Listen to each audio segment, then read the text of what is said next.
অন্ধকার নামলে গ্রাম যেন এক অন্য রূপ নেয়। হাওয়ার ঝাপটায় কাঁপে দেবদারুর পাতারা, আর সেই কাঁপনেই যেন ভেসে আসে অদৃশ্য ফিসফিসানি। শতবর্ষ পুরনো জমিদার বাড়ি, যার গায়ে লেগে আছে অজানা ইতিহাস, মৃত্যু, রক্ত আর অভিশাপের গল্প।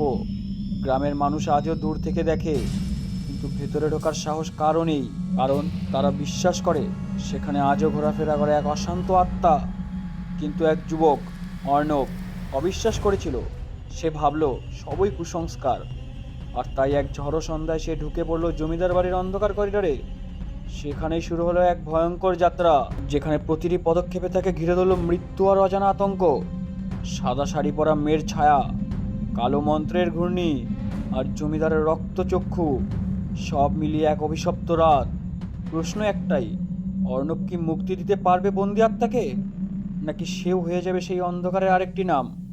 এই ভিডিওতে শুনুন দেবদারুর ছায়া, এক ভয়ঙ্কর সত্য কাহিনী যা শুনলে আপনাদের রাত জাগা অসম্ভব হয়ে উঠবে। অর্ণব কলকাতার ছেলে, বয়স 23, পড়াশোনায় ইতিহাস নিয়ে মাস্টার্স করেছে। ছোটবেলা থেকেই সে পুরনো স্থাপত্য আর পরিত্যক্ত বাড়ি ঘুরে দেখতে ভালোবাসে। একদিন বিশ্ববিদ্যালয়ের লাইব্রেরিতে সে পড়ল রাজশেখর নামের এক জমিদারের ইতিহাস, যার বাড়ি এখন পশ্চিমবঙ্গের এক প্রত্যন্ত গ্রামে পরিত্যক্ত অবস্থায় পড়ে আছে। বইতে লেখা ছিল, ওই জমিদার হঠাৎ অদ্ভুতভাবে মারা যায় আর তার পুরো পরিবার রাতারাতি নিখোঁজ হয়ে যায়। অর্ণবের ভেতরের দম বন্ধ করা কৌতূহল কাজ করলো। সে ঠিক করলো নিজের চোখে জমিদার বাড়িটা দেখতে হবে। অর্ণব গ্রামে পৌঁছাতেই সবাই তাকে জমিদার বাড়ির দিকে যেতে বারণ করলো। গ্রামের মোড়ল বলল, বাবা, ওই বাড়ির কাছে যাস না, রাতের বেলা সেখানে ভূতের আসর বসে। বহু লোক সেখানে গিয়ে আর ফেরেনি। আমি গবেষণার জন্য যাচ্ছি, ভূত এসব কুসংস্কার। গ্রামবাসীরা মাথা নেড়ে চুপ করে গেল। তারা জানতো কুসংস্কার নয়, বাস্তব ভয় লুকিয়ে আছে ওই বাড়ির ভেতরে। অর্ণব যখন প্রথমবার জমিদার বাড়ির সামনে দাঁড়ালো, তখন সন্ধ্যা নামছে। বিশাল গেট ভাঙাচোরা, লোহার গ্রিল মরেচে পড়া। ভেতরে ঢুকতেই চারপাশে দেবদারু গাছের ছায়া যেন শরীর ঘিরে ফেললো। অর্ণব টর্চ জ্বালিয়ে ভেতরে ঢুকলো। ভাঙা সিঁড়ি, মাকড়সার জাল, দেওয়ালে অদ্ভুত লালচে দাগ, সব মিলিয়ে এক অস্বস্তিকর পরিবেশ। হঠাৎ করিডোরের ভেতর থেকে ভেসে এলো ফিসফিসানি, কে কে এসেছিস? অর্ণব টর্চের আলো ঘোরালো, কিন্তু কাউকে দেখতে পেল না সেখানে। অর্ণব ঠিক করলো রাতটা ওই বাড়িতেই কাটাবে। সে একটা ভাঙা ঘরে শুয়ে ডায়েরি লিখছিল।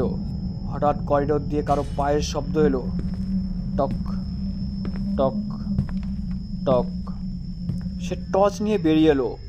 আলো ঘুরতেই দেখা গেল এক সাদা শাড়ি পরা মেয়ে, চুল মুখে ঢেকে আছে।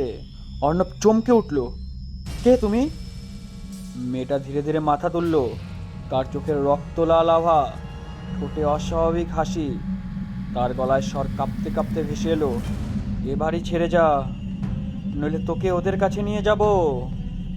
হঠাৎ মেয়েটা অদৃশ্য হয়ে গেল।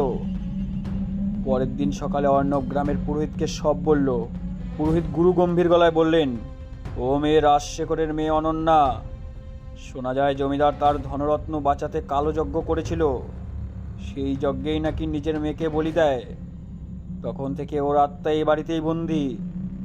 অর্ণব শিউরে উঠল কথাটা শুনে, কিন্তু তার গবেষকের মন বলল, এই রহস্য উদ্ঘাটন করতেই হবে। অর্ণব আবার রাতে বাড়িতে ঢুকলো। এবার সে বেসমেন্টে নেমে গেল। সেখানে একটা লোহার দরজা তালা দেওয়া। অনেক কষ্টে সেটা ভাঙতেই ভিতরে অদ্ভুত মন্ত্র লেখা দেওয়ালে দেখা গেল। মাঝখানে রক্তে ভেজা এক পাথরের বেদি। হঠাৎ করেই চারদিক অন্ধকার হয়ে গেল। অর্ণব দেখল জমিদার রাজশেখরের ছায়া দাঁড়িয়ে আছে। তার চোখ জ্বলছে আগুনের মতো। আমার ধনরত্ন কেউ নিতে পারবে না, আমি কাউকেই ছাড়ব না, কাউকে নয়। অর্ণব ভয় পেয়ে গেল, ডায়েরিতে লিখল সব। তৃতীয় রাতে অর্ণব আবার বাড়িতে রইল। গভীর রাতে করিডোরে ভেসে এলো নারীর কান্না। হঠাৎ দরজায় দাঁড়িয়ে অনন্যার আত্মা। সে কাঁপা কাঁপা গলায় বলল, আমাকে আমাকে মুক্তি দাও, বাবার অভিশাপ ভেঙে দাও।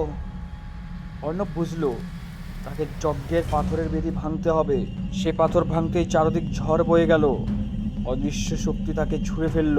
রাজশেখরের ভূত চিৎকার করে উঠল, না! আমার যজ্ঞ ভাঙা যাবে না। কিন্তু মুহূর্তের মধ্যে আগুনের শিখায় রাজশেখরের ছায়া পুড়ে গেল। অনন্যার আত্মা হাসলো, তারপর ধীরে ধীরে মিলিয়ে গেল।